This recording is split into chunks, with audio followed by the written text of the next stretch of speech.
Saudi আরবের রাস্তায় সম্প্রতি ৩টি বিমান দেখা গেছে, যা দেখে সবাই ভেবেছিল যে এগুলো হয়তো রক্ষণাবেক্ষণের জন্য কোথাও নিয়ে যাওয়া হচ্ছে, কিন্তু পরে জানা গেল সৌদি আরব এই বিমানগুলো ৮৫০ কিলোমিটার দূরে নিয়ে যেতে চলেছে। এতটা দূরে বিমান স্থানান্তর করে সৌদি আরব বিশ্বে প্রথম দেশ হয়ে গেল। তবে তারা কেন এত দূরে এই বিমানগুলো নিয়ে যাচ্ছে, চলুন জেনে নেওয়া যাক।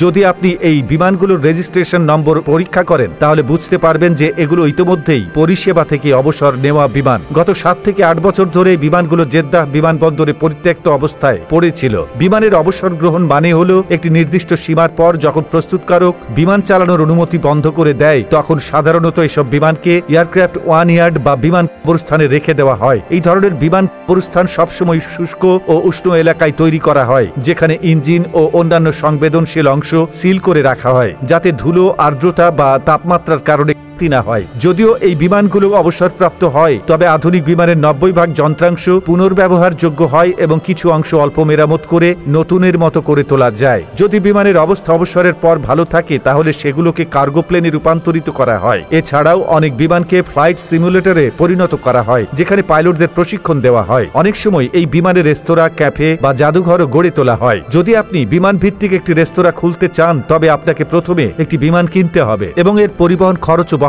করতে হবে। সৌদি আরবে সম্প্রতি দেখা এই বিমানগুলোর ক্ষেত্রেও কিছু একই রকম পরিকল্পনা রয়েছে। আসলে এই বিমানগুলোর গন্তব্য হলো রিয়াদ সিজন ২০২৪, যা পর্যটকদের আকৃষ্ট করার জন্য একটি বিশাল মেগা ইভেন্ট। এই ইভেন্টের জন্য একটি সম্পূর্ণ বিমানবন্দর তৈরি করা হয়েছে, যেখানে রানওয়ে, কন্ট্রোল টাওয়ার এবং ৩টি বোয়িং ৭৭৭ বিমান থাকবে। বিশ্বজুড়ে আসা পর্যটকরা এখানে তাদের এভিয়েশন সংক্রান্ত আগ্রহ পূরণ করতে পারবেন। তারা বিলাসবহুল বিমানে ডিনার উপভোগ করতে পারবেন কিংবা কন্ট্রোল টাওয়ার ঘুরে দেখতে পারবেন। এই ইভেন্টটি অক্টোবর ২০২৪ থেকে শুরু হয়ে মার্চ ২০২৫ পর্যন্ত চলবে এবং এটি সৌদি যুবরাজ মুহাম্মদ বিন সালমানের ভিশন ২০৩০-এর একটি অংশ।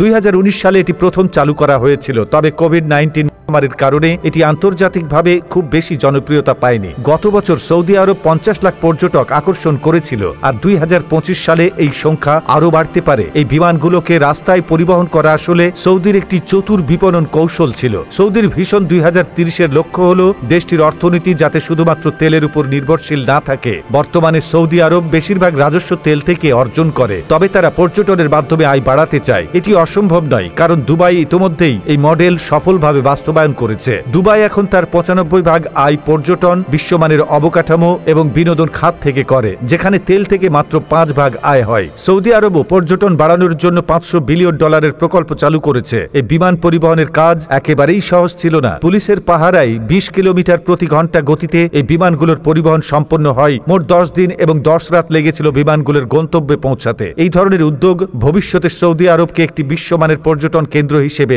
গড়ে তুলতে সাহায্য করতে পারে।